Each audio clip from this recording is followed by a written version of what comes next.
Hi, this is Paul. I'm going to try and do a short video and then a longer video on the human sacrifice segment of the Sam Harris, Jordan Peterson conversation. I'm not going to play any of it. I'm going to wait and do some of that for when the main video comes out. But human sacrifice always comes up on in these conversations, which is really quite interesting because to my knowledge, nobody is doing it. But this is something that Sam Harris and a lot of people bring up.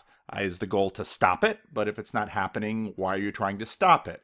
Is it to look moral? Is it to be moral? So let's dive in and I'll try and keep moving.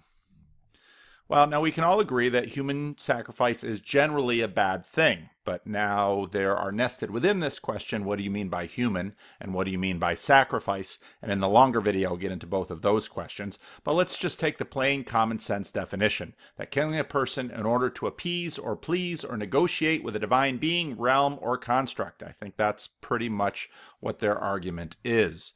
Now, Sam Harris seems to allege that past human sacrifice morally compromises a social system. And so Christianity, Judaism, Islam, and I assume Hinduism and other religious systems are compromised because all of their goods, all of their conversations are, let's say, downstream from human sacrifice, which seems to have been ubiquitous.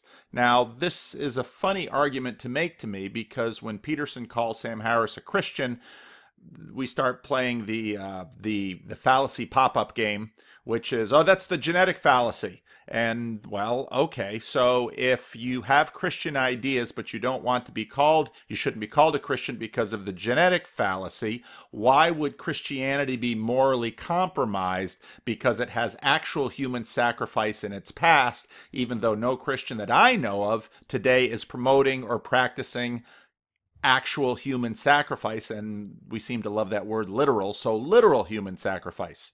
Now, human sacrifice was represented in animal substitution. Animal sacrifice, many will agree, is a substitution for human sacrifice, and I agree with that. I think in the Old Testament, as a Christian, you read that, and the animal stood in place of the human being in terms of the sacrificial system, and see the longer video that I did on sacrifice in the Bible. Is animal sacrifice instead of human beings an improvement? Well, I think we could probably agree. Now, it's also something that's less obvious, but human sacrifice was replaced in Judaism by Torah observance. Now, I talked about that a bit in my Sunday school class last week, and I can put the links for both of those into the comments here. But basically, if you're not going to do the high places, which continually gets criticized in, let's say, the Book of Kings, and the altar in Jerusalem for prescribed worship is no longer for actual sacrifice is no longer available. What the Jews did in history was Torah observance in the synagogue, and then synagogue practice started, and synagogue practice eventually morphed into what we see in Christian worship.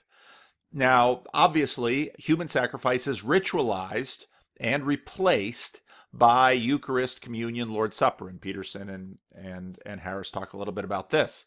How can this moral compromise be resolved to his satisfaction? That's a question I would have for him.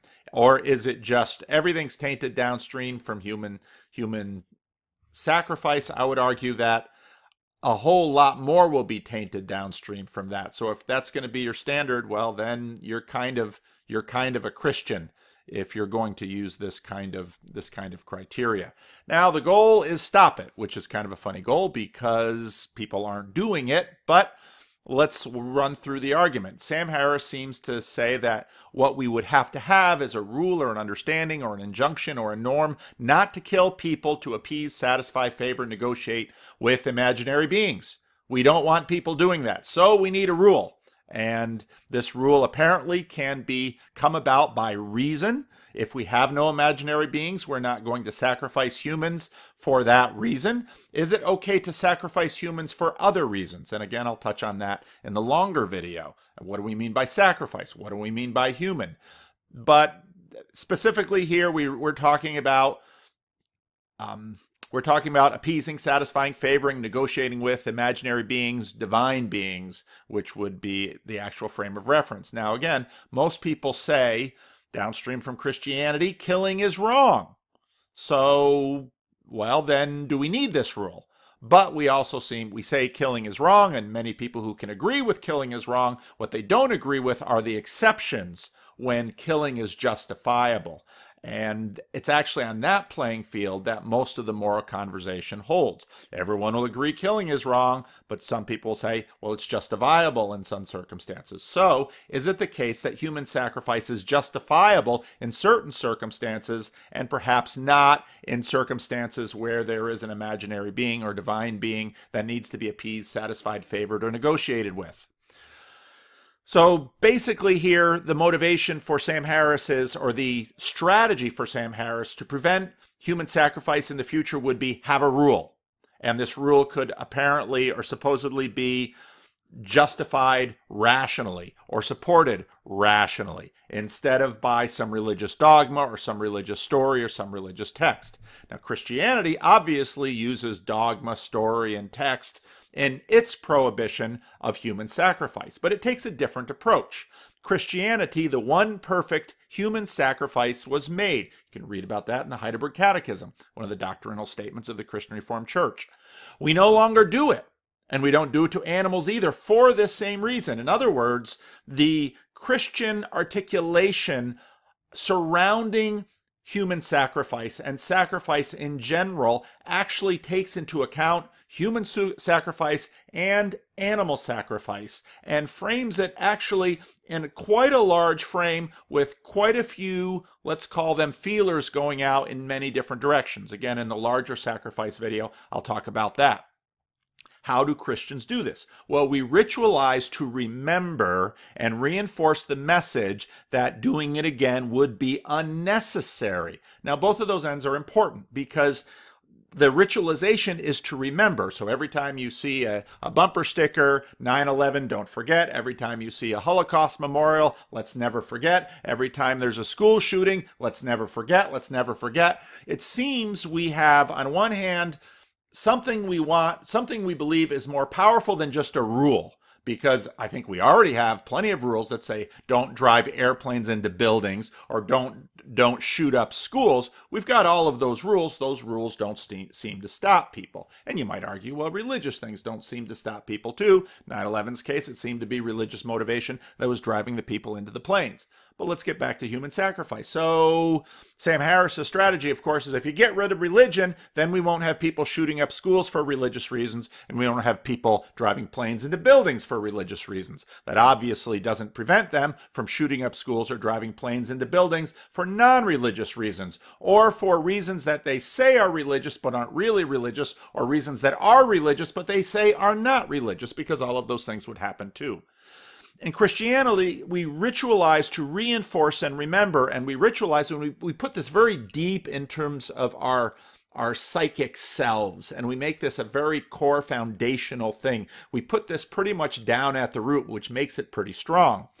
And it's also important to notice that what is said is not just, yes, human sacrifice is wrong, we can agree with that, but that human sacrifice is unnecessary. And that, I would argue, is a deeper motivational mission than merely a rule. Because someone who shoots up a school would say, well, I think it's wrong to shoot up a school, but shooting up a school is necessary. And I would dare bet even the 9/11 attackers would say, yeah, normally speaking, driving planes into buildings is wrong, but in this case, driving planes into building is necessary. So I would argue that locating the prohibition on that which is unnecessary is a stronger, more forceful prohibition than just having a rule that says it's not rational to do so. Is unnecessary more powerful than wrong, especially when we are so good at justification for doing what we tell ourselves is necessary? I think so.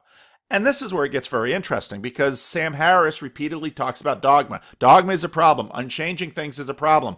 I'd like to know if the no human sacrifice rule is a dogma or not. And if it's a dogma he agrees with. I would dare bet he's not imagining that at some point in the future we will change and decide that it is now rational to do human sacrifice with or without imaginary beings. Well, you can't have rationality with imaginary beings according to Sam Harris, so boom, there it is. But I would like to know under what cases he would imagine this dogma would be overturned, and to keep it from becoming a dogma. So let's just have it be a suggestion out in the community that human sacrifice, that's kind of not a good idea, but we don't want to make it a dogma because we don't like dogmas.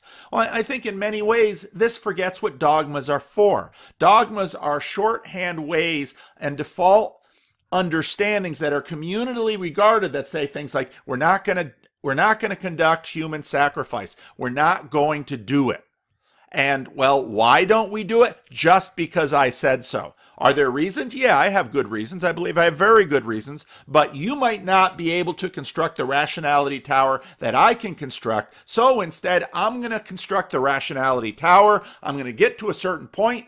You, on the basis of my authority, are going to hold this as a dogma, and therefore this dogma will be remembered. It will be, well, what are you going to do? How are you going to maintain it in the community? You're going to have to remember, which means you're probably going to have to ritualize it. And I would say that pretty much making bumper stickers about never forget on 9/11 is a ritualization of a dogma that is deeply implicit in the message, along with a good many other things. So does he want this to be a no human sacrifice rule to become a dogma? I would argue he probably does. Isn't a dogma something you no longer have to redo the reasoning or experimentation on? Yes, I think that's the purpose of a dogma. And that's why humanity has dogmas, implicit or explicit, and I think they work for humanity for this very reason. Christianity says human sacrifice is no longer effective. It's no longer necessary. It no longer accomplishes anything. And I would argue that is a more powerful motivator than just having a rule, especially if you're shy of dogma. So there's my attempt at a short video on this. I'm going to try and make a longer video. We'll see how I did. Let me know if you like the short ones.